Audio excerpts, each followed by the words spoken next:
I never thought I'd end up in a legal battle with my HOA president over a bag of rock salt.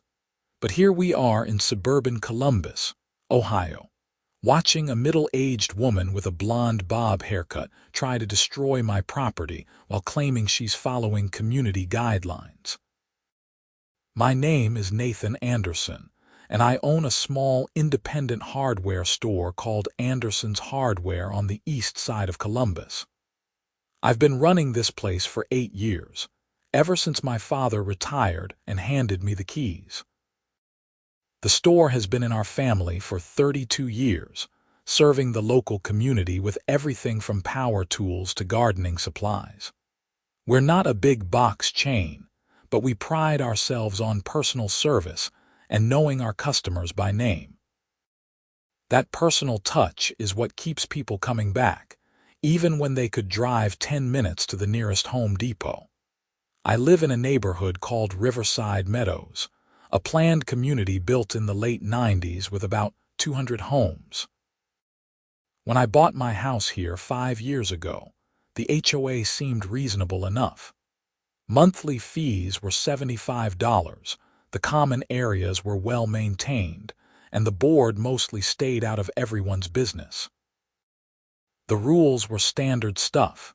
Keep your lawn mowed, no trash cans visible from the street except on collection days, no parking RVs in driveways. Nothing too crazy. That all changed 18 months ago when Patricia Morrison got elected as HOA president. Patricia was the kind of person who measured her neighbor's grass with a ruler and kept a notebook, documenting every potential violation she spotted during her daily power walks. She was 47 years old, drove a white Lexus SUV, and always wore athletic wear despite never actually exercising.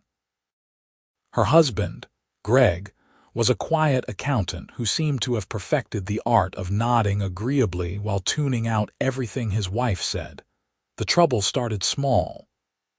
Patricia began sending violation notices for things that had never been issues before. Someone's mailbox was the wrong shade of black. A basketball hoop was mounted 2 inches too far forward in a driveway. Christmas lights stayed up until January 3rd instead of being removed by New Year's Day.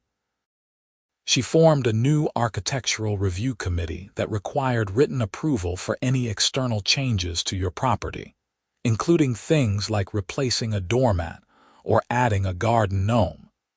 I managed to avoid her attention for the first year of her reign. I kept my property neat, followed the rules, and stayed off her radar.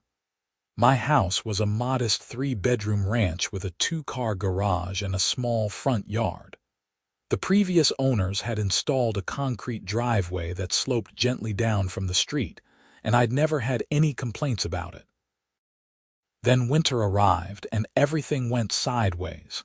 Columbus winters can be brutal. We get lake effect snow from Erie, and temperatures regularly drop below freezing from December through February.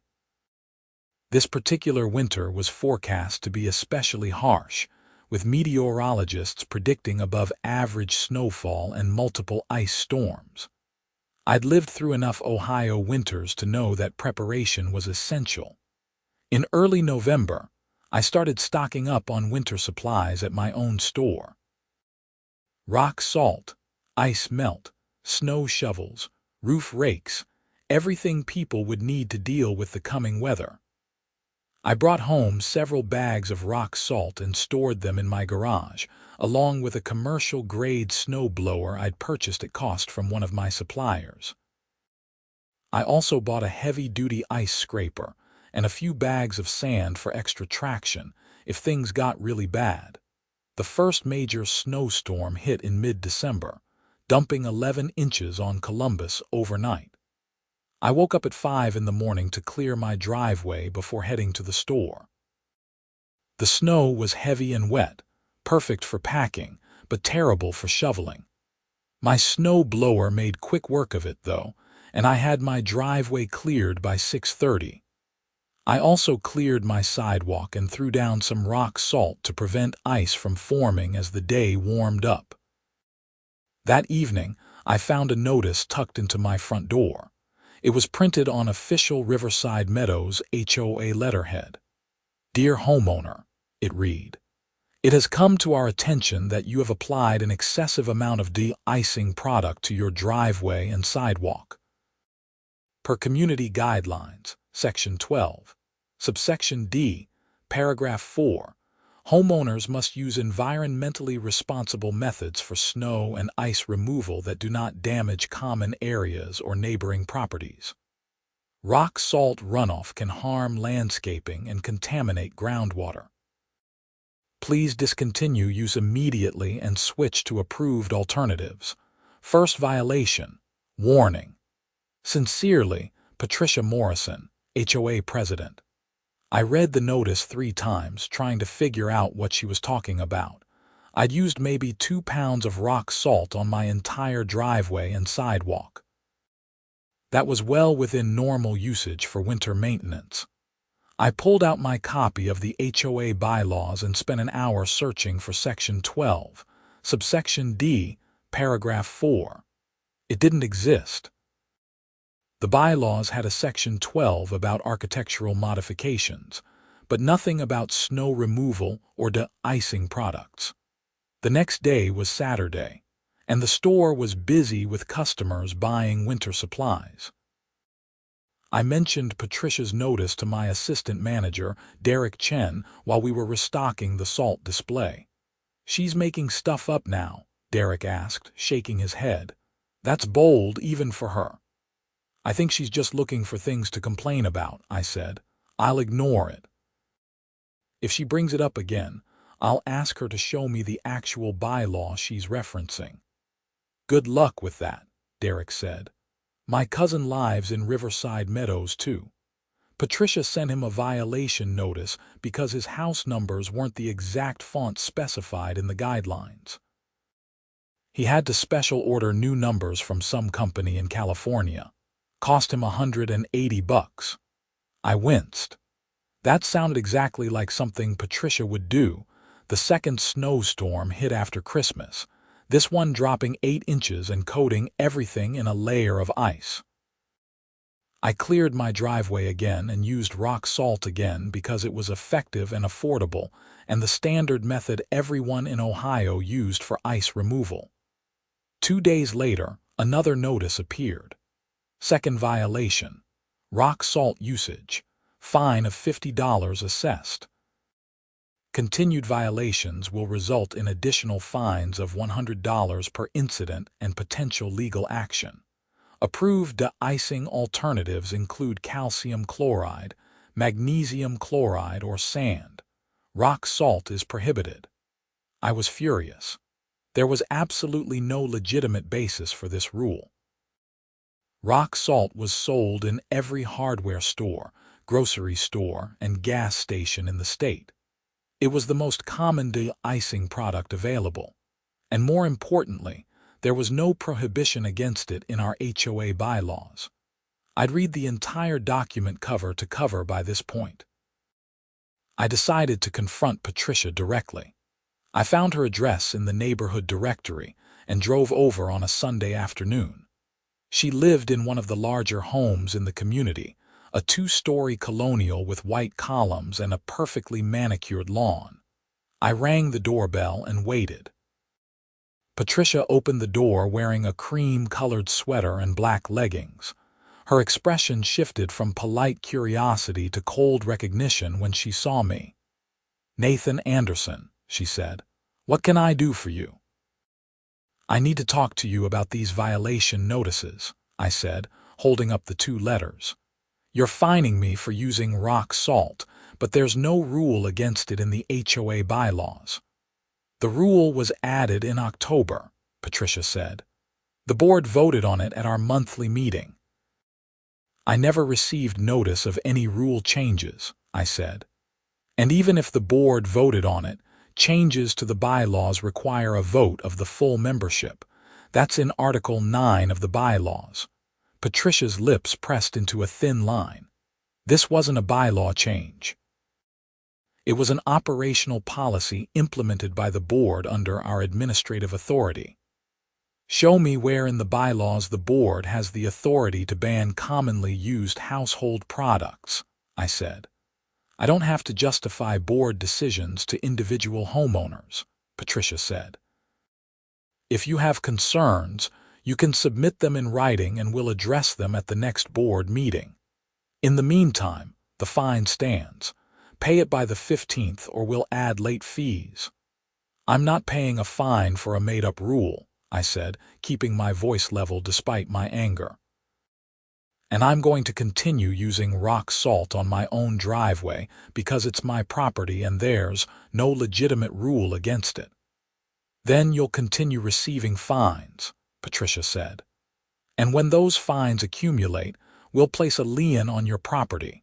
That's within our legal authority. She closed the door in my face. I stood on her porch for a moment, processing what had just happened.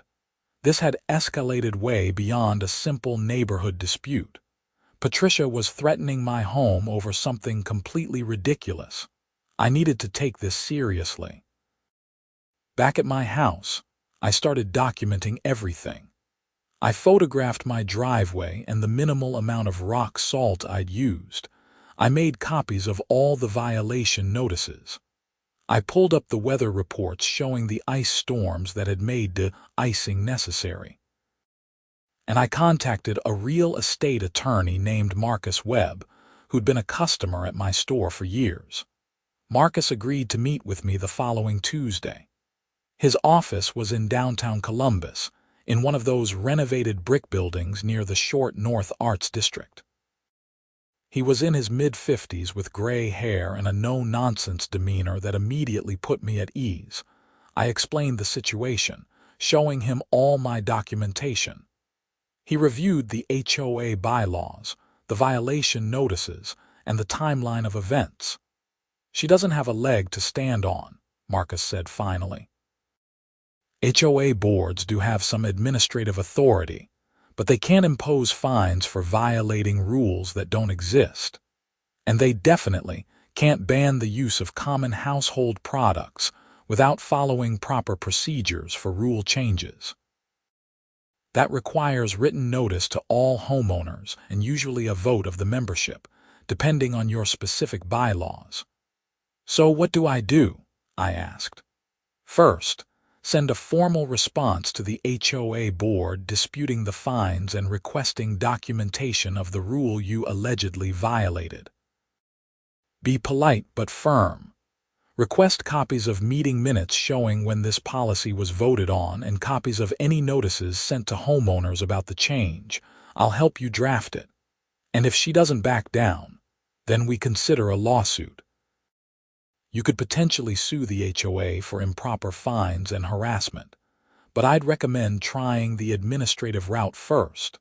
Sometimes a strongly worded letter from an attorney is enough to make people reconsider their position. We spent the next hour drafting a response letter. Marcus had his paralegal printed on official law firm letterhead, which I hoped would convey that I was serious about this. I mailed it certified mail that afternoon, requiring Patricia's signature upon delivery. The response came 2 weeks later. It was not from Patricia. Instead, I received a letter from the HOA board's attorney, a firm called Henderson and Associates. The letter stated that the board stood by its fines and policy decisions. It claimed that the rock salt ban had been properly implemented as an emergency operational policy to protect community property, and that the board had discussed the policy at their October meeting. It further stated that if I continued to violate community policies, they would pursue all available remedies, including additional fines, liens, and legal action. The letter also included a new twist. Patricia was claiming that my rock salt usage had damaged the grass along her property. Her house was 4 lots down from mine, and there was no way any runoff from my driveway could have reached her lawn. The claim was absurd. Marcus reviewed the new letter and sighed. She's doubling down, and she's trying to create additional grounds for fines by inventing property damage. This is moving into bad faith territory. What's our next step? I asked. We can file a lawsuit challenging the fines and the policy, but that's expensive and time-consuming. Let me make a suggestion. Request mediation. Many HOA disputes can be resolved through mediation without going to court. It's cheaper, faster, and less adversarial. I agreed, and Marcus sent a letter proposing mediation. The HOA board agreed, and we scheduled a session for mid-February with a mediator who specialized in HOA disputes. In the meantime, winter continued. We had 3 more significant snowfalls in January, and each time I faced a choice. Use rock salt and get fined, or let my driveway turn into an ice rink and risk someone getting hurt. I chose safety every time, and Patricia dutifully sent a violation notice after each storm. The fines now totaled $450, but then things took a darker turn. On a Tuesday morning in late January, I woke up at my usual time and looked out my bedroom window to check the weather. What I saw made my blood boil. Someone had dumped what looked like an entire 50-pound bag of rock salt across my driveway in a thick, white layer. It covered every inch of the concrete, piled up in drifts near the garage door. I threw on clothes and went outside. Sure enough, rock salt was everywhere. Way more than anyone would ever use for legitimate de-icing. This was deliberate sabotage. The salt was so thick in places that it crunched under my shoes. I could see where it had scattered onto my lawn, and I knew it would kill the grass when spring came. Rock salt in these quantities would also damage the concrete over time, causing pitting and deterioration. I immediately grabbed my phone and started taking pictures from every angle. The sun was just coming up and the light wasn't great, but I documented everything I could see. Then I noticed something else. Footprints in the light dusting of snow on my lawn, leading from the street to my driveway and back. The prints were small, probably from women's shoes. I followed the footprints to the street and saw where they led. 4 houses down. Patricia's house. My first instinct was to march down there and confront her, but Marcus had drilled into me the importance of documentation and proper procedures. Instead, I called the non-emergency police line and reported the vandalism. 2 officers arrived about 40 minutes later. I showed them the excessive salt, the footprints, and explained the ongoing dispute with Patricia. One officer, a young guy named Thompson, seemed sympathetic. The other, a veteran named Rodriguez, was more skeptical. "So someone put salt on your driveway," Rodriguez said. "Salt that you admit you've been using yourself." "Not like this," I said. "This is at least 50 pounds. It's going to damage my property, and look at the footprints. They lead directly to Patricia Morrison's house." "We can see footprints," Rodriguez said. "But we can't prove who made them or when. Could have been last night, could have been last week, could be from anyone walking by. This just happened," I insisted. "Look at the photos I took yesterday. There was no salt on my driveway. This appeared overnight." Thompson took photos and wrote up a report, but I could tell they weren't taking it very seriously. Vandalism with rock salt probably seemed pretty minor compared to the other calls they dealt with. They advised me to install security cameras if I was worried about future incidents. After the police left, I spent 2 hours cleaning up the salt. I used a snow shovel to scoop up the bulk of it and dumped it in contractor bags. Then I got my garden hose and started rinsing the driveway, trying to wash away the residue before it could cause permanent damage. The temperature was just above freezing, so at least the water wouldn't immediately turn to ice. My neighbor across the street, an older man named Tom Bishop, came over while I was working. "What happened here?" he asked, looking at the piles of salt I'd shoveled into bags. "Someone dumped about 50 pounds of rock salt on my driveway overnight," I said. "Pretty sure it was Patricia Morrison." Tom's expression darkened. "That woman is out of control. She sent my wife a violation notice last week because our mailbox had a small dent in it. We've had that mailbox for 15 years and nobody ever complained before. She's been fining me all winter for using rock salt," I said. "I think this is retaliation because I'm fighting the fines." "You need cameras," Tom said. "My son-in-law installs home security systems. I'll get you his number." I took Tom up on his offer. That afternoon, I contacted his son-in-law, Brian, who ran a small security installation business. We scheduled installation for that Friday. Brian recommended a system with 4 exterior cameras covering the front, back, and both sides of the house, all feeding to a DVR with cloud backup. It wasn't cheap at $1,200, but I needed evidence if Patricia tried something like this again. The cameras were installed by Friday evening, and I spent the weekend familiarizing myself with the system. I could access the feeds from my phone and had motion detection alerts set up for all zones. I felt better knowing I had protection, but I was also angry that I'd been forced to spend over $1,000 because of Patricia's harassment. The mediation session was scheduled for the following Tuesday at a neutral office in downtown Columbus. Marcus and I arrived at 9 in the morning. Patricia showed up with 2 other board members, a middle-aged man named Donald Pritchard and a woman named Susan Kelly. They'd also brought Henderson, their attorney. The mediator was a woman in her 60s named Carol Simmons. She had a calm, professional demeanor and started by explaining the process.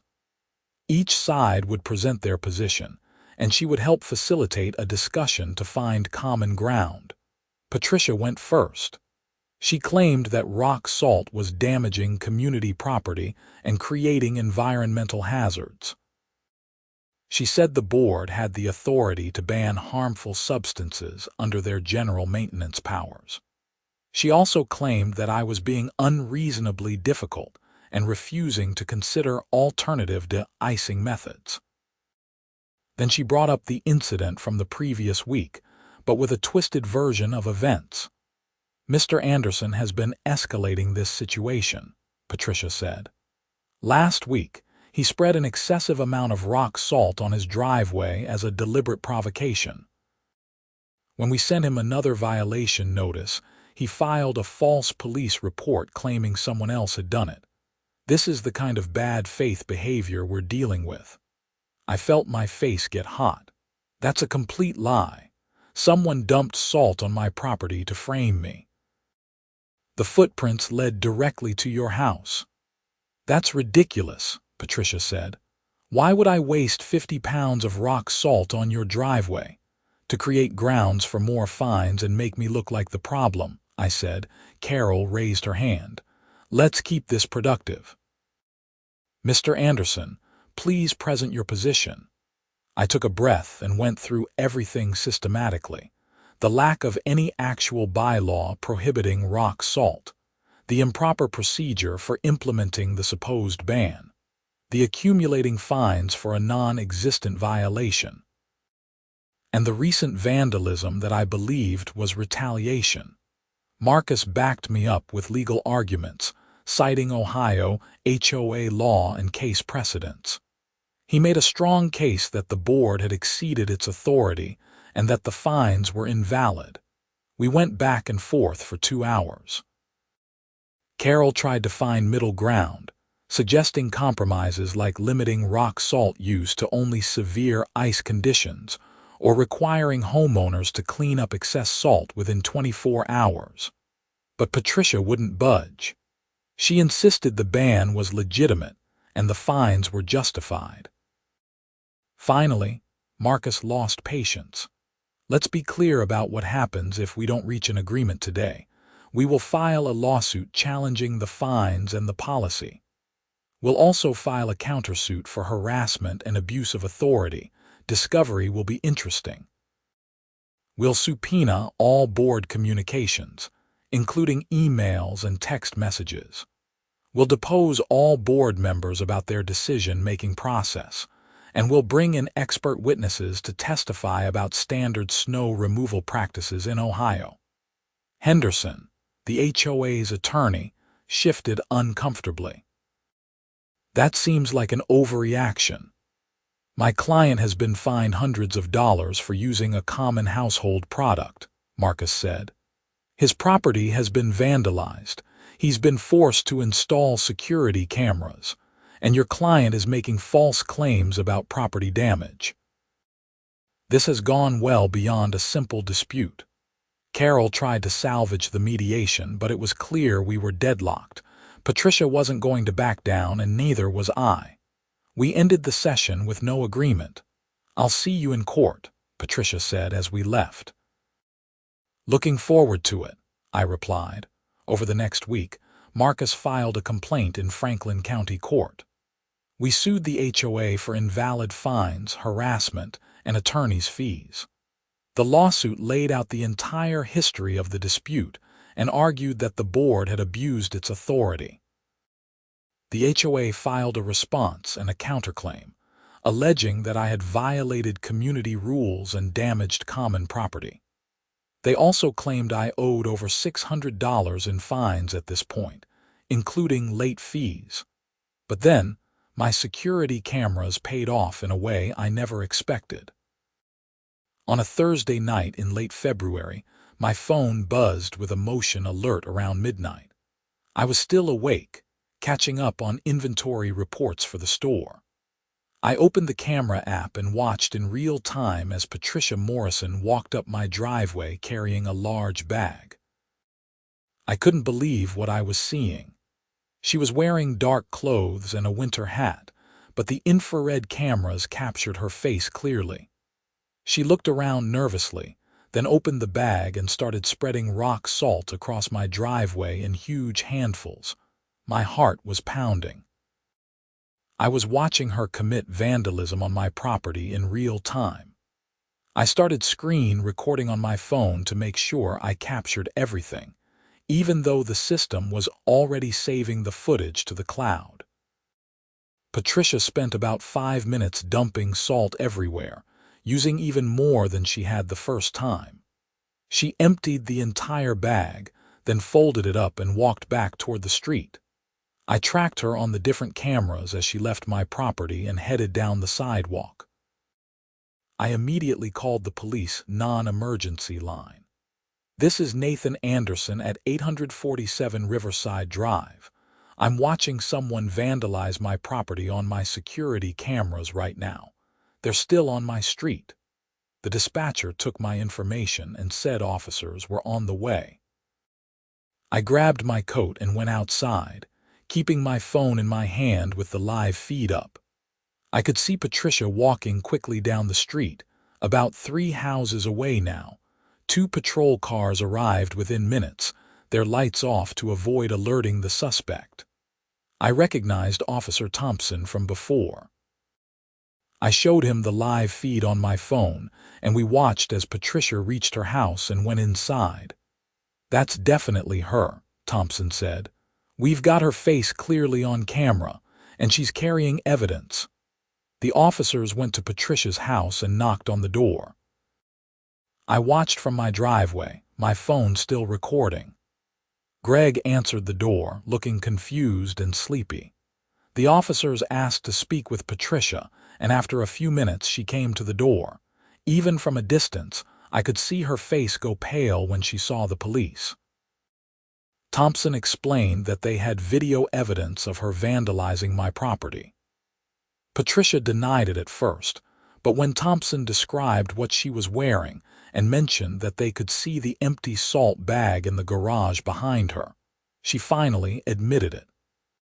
"He's been deliberately violating HOA rules," Patricia said, her voice rising, "defying board authority and poisoning the community with chemicals. Someone had to make a stand. "So you vandalized his property?" Thompson asked. I was proving a point. "He says he only uses a small amount of salt, but clearly he's using much more."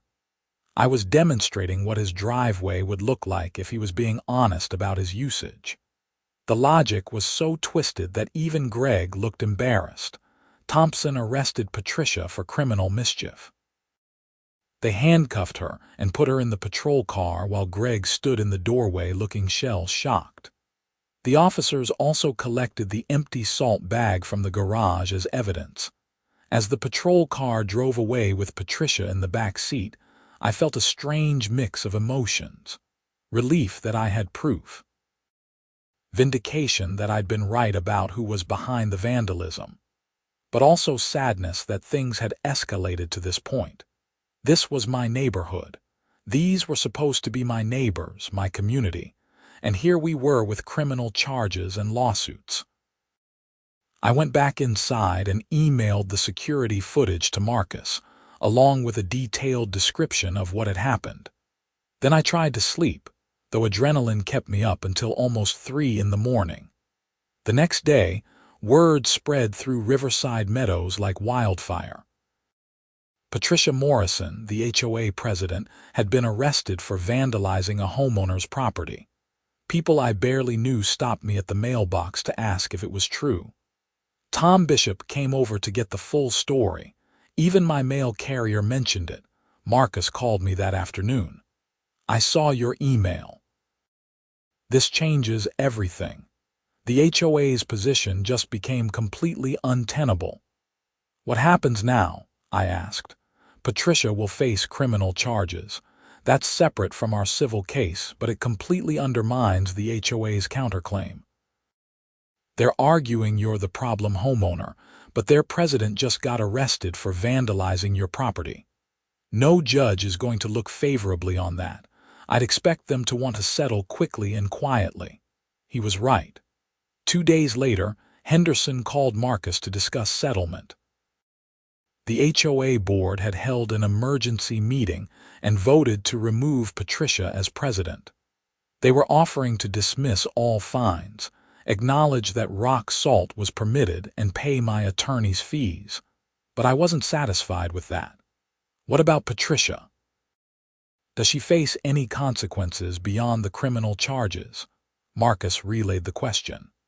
After some back and forth, the HOA agreed to additional terms. Patricia would resign from the board entirely. The board would send a letter to all homeowners clarifying that rock salt was permitted for winter maintenance. And they would revise their procedures for implementing new policies to require proper notice and member input. I agreed to the settlement. The lawsuit was formally dismissed in early March, with the HOA paying Marcus's fees of $8,000. The fines were erased from my account, and I received a formal apology letter from the new HOA president, Donald Pritchard, acknowledging that the situation had been handled improperly. Patricia's criminal case moved forward. She was charged with criminal mischief in the 4th degree, a misdemeanor. Her attorney tried to argue for a dismissal, claiming it was a neighborhood dispute that got out of hand, but the prosecutor pointed out that she'd committed the vandalism twice, showing a pattern of behavior. The security footage was damning evidence. In late April, Patricia pleaded no contest to the charge.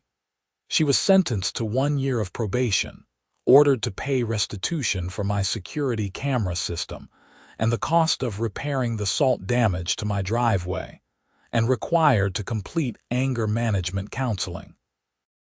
The restitution totaled just over $2,000. But the story doesn't end there, because Patricia made one final mistake that connected directly to my hardware store. About a month after her sentencing, Patricia came into Anderson's Hardware. It was a Saturday afternoon in mid-May, and the store was busy with customers buying gardening supplies and summer project materials. I was behind the main counter helping a customer when I saw her walk in. She was wearing sunglasses and had clearly hoped to go unnoticed, but Derek spotted her immediately and came to find me. "Patricia Morrison just walked in," he said quietly. "Aisle 7, looking at garden chemicals." I finished with my customer and walked over to aisle 7. Patricia was examining bottles of weed killer, her back to me. I approached calmly. "Can I help you find something?" I asked. She turned, and I saw her expression change when she recognized me. "I'm just browsing." "I'm afraid I'm going to have to ask you to leave," I said. "You can't kick me out for no reason," Patricia said. "This is a public business. Actually, I can refuse service to anyone as long as it's not based on a protected class. And I'm refusing service to you because you vandalized my property and cost me thousands of dollars in legal fees and security equipment." Other customers were starting to notice the confrontation. Patricia's face flushed red. "You're being petty and vindictive," she said. I completed my sentence. "You got your settlement. This is harassment." "No, this is me exercising my right to choose who I do business with," I said. "I don't want you in my store. Please leave now, or I'll call the police for trespassing." Derek had moved to the end of the aisle, ready to back me up if needed. A couple of other employees were watching from nearby. Patricia looked around, realized she wasn't going to win this confrontation, and stormed toward the exit. But before she left, she grabbed a display of seed packets near the door and knocked it over, sending dozens of packets scattering across the floor. "There's your vandalism," she said. "Add it to your lawsuit." She left before I could respond.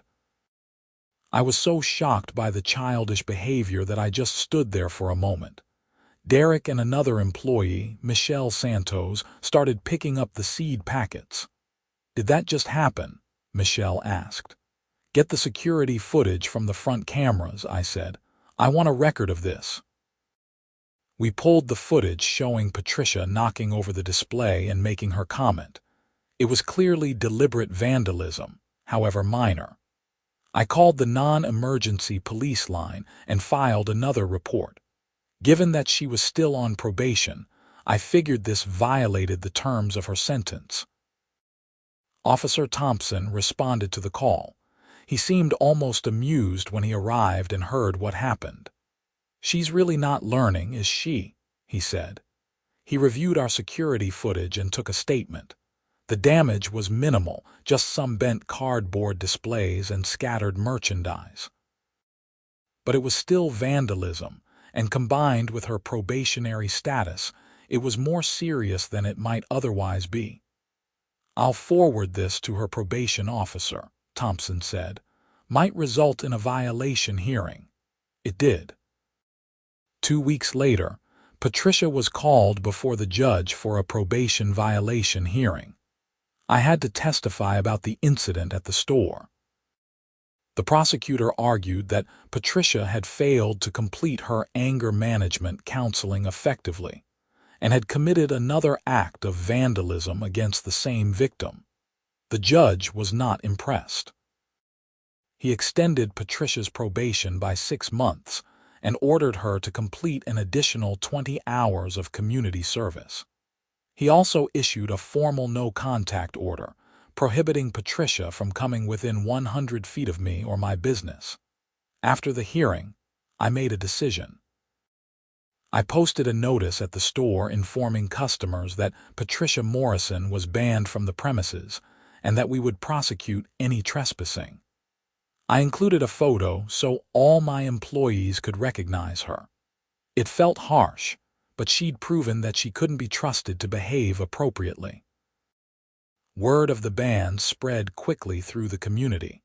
Some people thought I was being too harsh.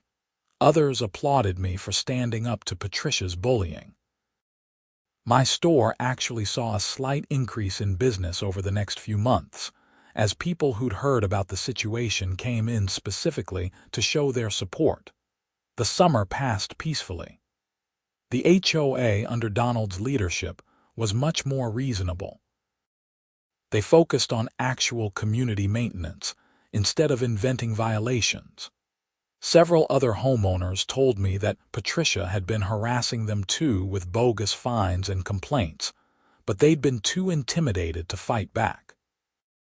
My lawsuit had apparently opened the floodgates, and the board was now dealing with requests to refund various questionable fines from Patricia's tenure.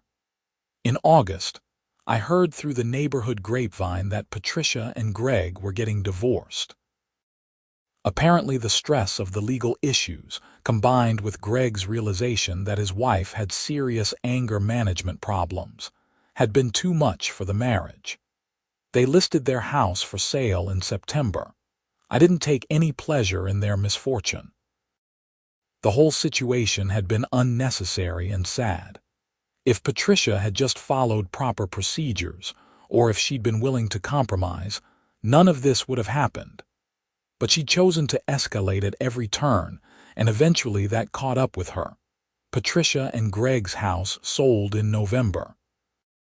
I never saw her around the neighborhood after that. The no-contact order was still in effect, and presumably she was staying away to avoid further legal trouble. The next winter came around, and I used rock salt on my driveway without any harassment or violation notices. It felt good to do basic winter maintenance without worrying about legal consequences. Several neighbors made jokes about it, offering to share their rock salt stashes or asking if I needed help salting my driveway. The situation had become something of a neighborhood legend. In February, almost exactly a year after the mediation session, I ran into Donald at the grocery store.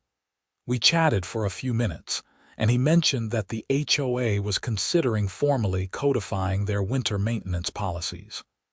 Nothing that would ban rock salt, he assured me, but just some guidelines about using reasonable amounts and cleaning up spills. We want clear rules so there's no ambiguity if questions come up. That sounds reasonable, I said. Are you going to do a member vote? Absolutely. We learned our lesson about ramming policies through without input. We'll send out a proposal, give everyone a chance to comment, and then vote at the annual meeting. The proposal came out in March, and it was entirely sensible. Use appropriate amounts of de-icing products based on conditions. Clean up large spills that might damage vegetation. Consider alternatives if you have concerns about environmental impact. Nothing mandatory, just suggestions. The membership approved it unanimously at the April meeting. My hardware store continued to thrive. We had our best year ever in terms of sales, partly because of the increased foot traffic from the publicity around the HOA situation, but mostly because we'd continued to provide excellent service and competitive prices. I hired 2 additional employees to handle the growth and expanded our inventory of specialty items. Derek was promoted to full manager, and I started thinking about possibly opening a second location. My father, who'd been enjoying retirement, started stopping by the store more often just to see how things were going. He was proud of how I'd stood up to Patricia and defended both my home and my business. Your grandfather would have done the same thing, he told me one afternoon while we were organizing the power tool section. He never backed down from bullies. That's why this store has lasted 33 years. We treat people right, but we don't let anyone push us around. In June, I got a letter from Marcus Webb. Patricia's probation had been completed, and the no-contact order was set to expire. He asked if I wanted to request an extension. I thought about it for a few days and decided against it. Patricia was gone from the neighborhood, the situation was resolved, and I didn't want to spend any more mental energy on her. I told Marcus to let it expire. As summer turned to fall, life in Riverside Meadows settled into a comfortable rhythm. The HOA focused on reasonable maintenance of common areas. Neighbors were friendly. Nobody measured grass with rulers or documented minor violations in notebooks. It was the kind of community I'd hoped for when I bought my house 5 years earlier. The anniversary of Patricia's first violation notice came and went without incident. I was helping a customer at the store pick out snow shovels for the coming winter when I realized it had been exactly a year since the whole thing started. So much had happened in 12 months. Legal battles, vandalism, arrests, probation violations, and ultimately, resolution. I'd learned a lot through the experience. The importance of documentation and standing up for yourself. The value of having good legal representation. The need to push back against abuse of authority, even when it would be easier to just go along. And the reality that some people will escalate conflicts beyond all reason, making legal action necessary. But I'd also learned about the support of community. Tom Bishop checking on me during the salt cleanup.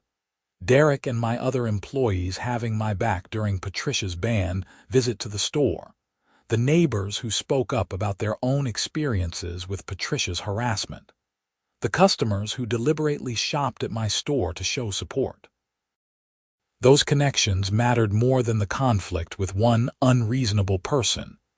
In November, Anderson's Hardware celebrated its 33rd anniversary. We had a customer appreciation sale and served hot cider and donuts all weekend. Hundreds of people came through, including many of my neighbors from Riverside Meadows. Donald stopped by and joked about ordering a commemorative rock salt display. "We should put up a plaque," he said with a grin. "The store that stood up to HOA tyranny." "Let's not give Patricia any more attention," I said. "She's gone, the issue is resolved, and we've all moved on." "Fair enough," Donald agreed. "But seriously, thank you for fighting that battle. It needed to happen. The board was out of control and you forced accountability. The HOA is better now because you stood your ground." As winter approached again, I stocked up on rock salt at the store and brought some home for my garage. The forecast was calling for another snowy season, and I wanted to be prepared. This time, though, there was no anxiety about violation notices or harassment. Just normal winter preparation in Ohio. The first snow came in early December, a light dusting that barely covered the grass. I didn't even need to clear my driveway. But the second storm a week later dropped 6 inches, and I was out at dawn with my snow blower. I threw down a reasonable amount of rock salt afterward, maybe 1.5 pounds across the whole driveway. No violation notices appeared. No excessive salt mysteriously materialized overnight. Just a clean driveway that was safe to walk on and drive on. That's all I'd ever wanted. The ability to maintain my own property according to reasonable standards without interference or harassment. It had taken a year-long legal battle to secure that right, but it was worth it. Standing in my driveway that morning, watching the sun rise over the neighborhood, I felt a sense of peace. The conflict was behind me. Patricia was gone. The HOA was functional. My business was thriving. And I could use rock salt on my driveway without worrying about petty tyrants with measuring tapes and notebooks. Sometimes standing up for yourself is exhausting and expensive and time-consuming. But sometimes it's also necessary. Not just for your own sake, but for everyone else who might be affected by the same abuse of power. I'd fought the battle not just for myself, but for Tom and his wife with their dented mailbox, and Derek's cousin with his expensive house numbers, and all the other neighbors who'd been harassed over trivial violations of made-up rules. The hardware store's phone rang inside, and I went to answer it. A customer needed advice about winterizing their pipes. I walked them through the process, recommending specific products we carried and explaining how to properly insulate exposed plumbing. It was the kind of conversation I had dozens of times every winter, helping people solve problems and take care of their homes. That's what I loved about running the store. Helping people, solving problems, being part of the community. The situation with Patricia had threatened all of that, but in the end, it had actually strengthened my connection to the neighborhood. People knew I was willing to stand up for what was right. They knew I'd fight against unreasonable authority. And they knew my store was a place where customers were treated with respect. As I hung up the phone, Derek came over with the weekly sales report. Numbers were up again, continuing the positive trend from the past year. We discussed ordering more inventory for the holiday season and planning the spring sale. Normal business operations, exactly as they should be. Later that afternoon, a young couple came in looking for advice on their first house purchase in Riverside Meadows. They'd heard about the HOA situation and wanted to know if the neighborhood was okay now. It's a great community, I told them honestly. The HOA had some leadership problems last year, but those were resolved. The current board is reasonable and focuses on actual community maintenance. You'll be happy there. They seemed relieved and ended up buying several items for their new home. As they left, I thought about how the neighborhood's reputation could have been permanently damaged by Patricia's behavior. But instead, the community had dealt with the problem appropriately, and now things were better than before. That evening, I locked up the store and drove home through the December darkness. Riverside Meadows looked beautiful with Christmas lights on many of the houses. The common areas were decorated tastefully, and the streets were clear of snow. It looked like the peaceful suburban community it was supposed to be.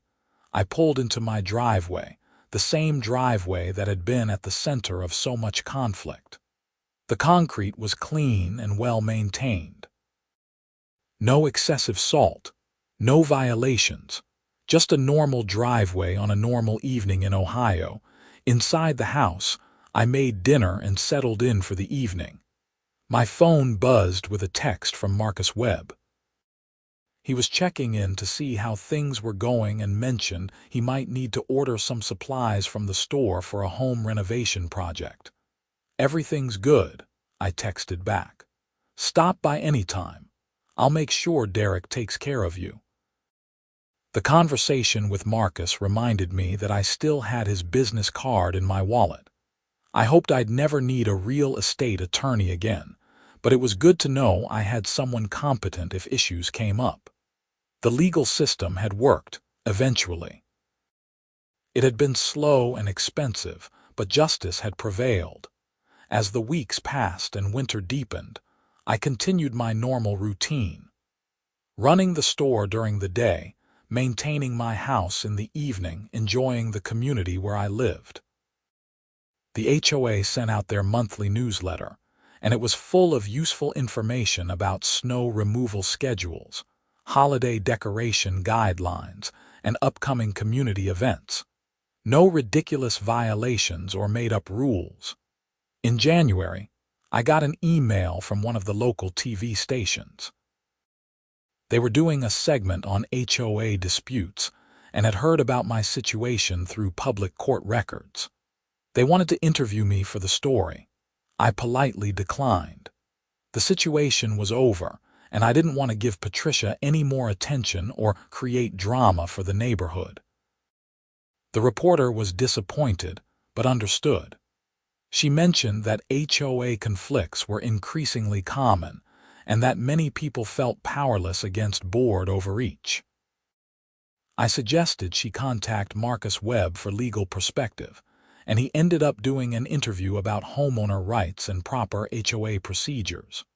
It was good publicity for his practice, and he thanked me for the referral. February arrived, marking a full year since Patricia's arrest. The anniversary passed without any drama. I was at the store when I realized the date, and I mentioned it to Derek during our lunch break. "Crazy how much can change in a year," Derek said. This time last year, you were dealing with security camera installations and mediation sessions. Now it's just normal life. Exactly how it should be, I agreed. Boring is good sometimes. We laughed and went back to work. The afternoon was busy with customers preparing for an incoming snowstorm. We sold dozens of bags of rock salt, and nobody questioned whether it was allowed or appropriate. It was just standard winter preparation in Ohio. That evening, the storm hit as predicted. 8 inches of heavy snow blanketed Columbus overnight. I woke early to clear my driveway before the morning traffic compacted the snow. The snow blower handled it easily, and I finished by spreading rock salt across the cleared concrete. Standing there in the cold morning air, watching the salt work its magic on the ice, I felt grateful for the simple ability to take care of my property without interference. It seemed like such a basic right, but I'd had to fight for it. The fight had been worth it. Over the next few months, life continued its peaceful rhythm.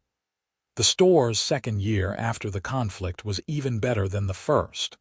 We expanded our rental equipment section and added a new line of eco-friendly home improvement products. I hired another employee, bringing our total staff to 8 people. We were becoming a real anchor of the local business community. In April, the HOA held its annual meeting. I attended for the first time in years, curious to see how things were running under the new leadership. Donald had been elected to a full term as president, and the other board members were all reasonable people focused on actual community needs. The meeting covered standard topics: budget approval, common area maintenance, upcoming projects. When they reached the new business section, one homeowner raised his hand and proposed formally thanking me for standing up to the previous administration. I was surprised and a little embarrassed as several people applauded. Donald smiled and said, "I think that's a great idea." Nathan's willingness to challenge improper authority led to positive changes for the entire community. We're all better off because he stood his ground. More applause. I nodded in acknowledgement, feeling genuinely moved by the support. It confirmed that I'd done the right thing, even when it had been difficult and expensive. After the meeting, several neighbors came up to thank me personally. Some shared their own stories of Patricia's harassment that I'd never heard before. Apparently, she'd targeted dozens of people over minor issues, creating a climate of fear and resentment. My lawsuit had broken that pattern and empowered others to speak up. As spring turned to summer, I found myself reflecting on the entire experience. It had been stressful and consuming while it was happening, but now it felt like a closed chapter. An important chapter that had taught me valuable lessons, but definitely closed. The hardware store continued to grow. In July, I signed a lease on a second location in a neighboring suburb. It would be a smaller store focused on paint and decorating supplies, but it represented significant expansion for the business. My father came out of retirement temporarily to help with the setup, and we spent several weeks getting the new location ready.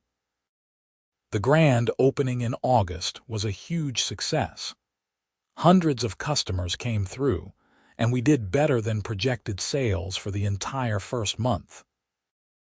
I hired a manager for the new location, an experienced guy named Robert Young who'd worked at one of the big box chains before deciding he wanted to be part of a smaller, community-focused operation. With 2 locations and nearly 15 employees total, Anderson's Hardware was becoming a real success story. Local business publications wrote articles about our growth. The Chamber of Commerce featured us in their newsletter, and customers continued to praise our service and expertise. Through it all, the situation with Patricia faded into background noise. People occasionally mentioned it, usually as a cautionary tale about HOA overreach. but mostly it was just history, something that had happened and been resolved. In October, I learned that Patricia had moved out of state entirely. Someone mentioned seeing a real estate listing for Greg's new house in Colorado, and apparently Patricia had relocated to Arizona. I felt no particular emotion about the news. She was gone, living her life somewhere else, and I was living mine here. The conflict was truly over. As the second winter since the original dispute approached, I prepared exactly as I had the year before. Rock salt in the garage, snow blower serviced and ready, driveway clear and well maintained. The weather forecasters were predicting a milder winter this year, but I believed in being prepared. The first snow came in late November, a light system that barely required clearing. I threw down a small amount of rock salt just to prevent any ice formation overnight. The next morning my driveway was clear and safe. No violations, no harassment, no drama, just exactly as it should be. In December, the store had its best month ever. Holiday shopping combined with winter preparation meant we were constantly busy. I hired seasonal staff to handle the rush, and we still barely kept up with demand. It was exhausting but satisfying, seeing the business thrive and serve the community so effectively. On Christmas Eve, I closed the store early and drove home through light snow. Riverside Meadows looked beautiful, every house decorated with lights and displays. The neighborhood felt warm and welcoming, exactly what a community should be. I thought about how different things might have been if I just paid Patricia's illegal fines and accepted her abuse of authority. The neighborhood would still be under her thumb and I'd be living with resentment and anger. Instead, I'd fought back. I'd stood up for what was right, and in the end, justice had prevailed.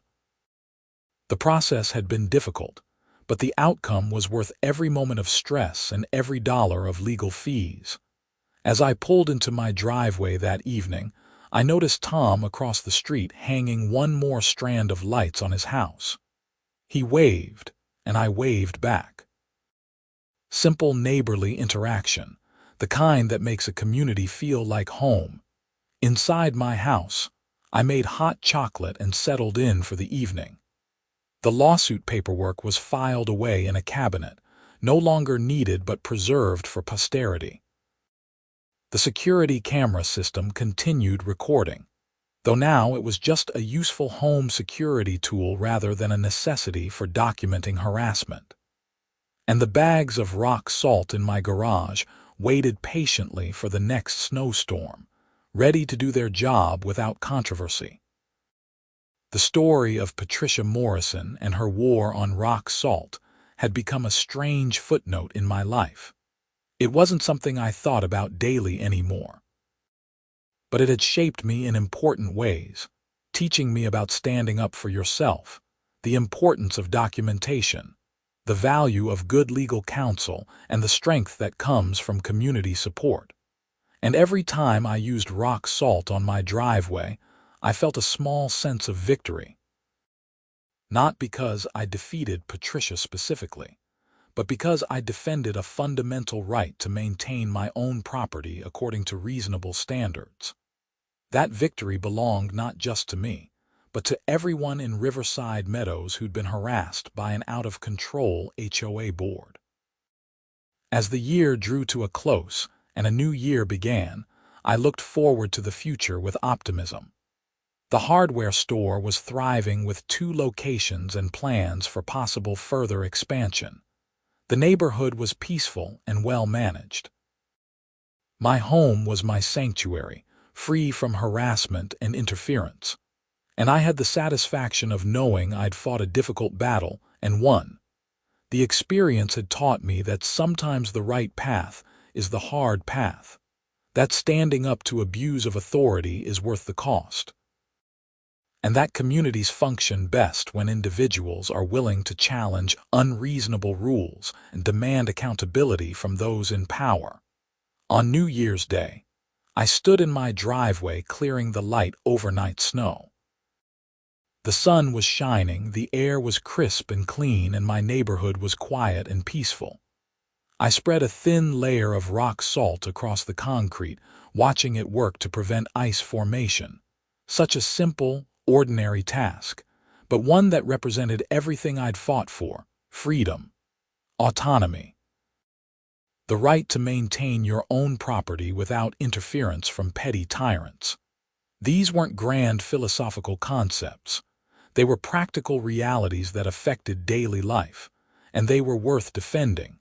As I put away my snow shovel and went inside to warm up, I felt content. The battle was over.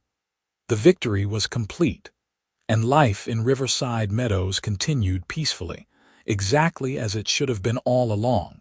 Patricia Morrison had tried to turn a bag of rock salt into a weapon for harassment and control. Instead, she'd learned that abuse of authority has consequences. Criminal charges, probation, forced resignation, divorce, relocation, and permanent banishment from my hardware store. Those consequences were severe, but they were also deserved. Meanwhile, I continued living my life, running my business and maintaining my home according to reasonable standards. The rock salt sat in my garage, ready for the next winter storm. And if anyone ever questioned my right to use it, I had an entire legal case file documenting exactly why that right was non-negotiable. The store's answering machine message still ended with our tagline: Anderson's Hardware, serving the community since 1993. 34 years of family business, built on trust, expertise, and standing up for what's right. My grandfather had started with those values. My father had continued them, and I was carrying them forward into the next generation. As winter progressed and spring approached once again, I found myself thinking less and less about the conflict. It had become just another chapter in the long history of the store and my life in Columbus. An important chapter, certainly. A difficult chapter. But ultimately, a closed chapter with a satisfying ending. The hardware business continued to grow. The neighborhood continued to function smoothly under reasonable HOA leadership. And I continued to use rock salt on my driveway every time winter weather demanded it. Simple, ordinary, unremarkable. Exactly as it always should have been.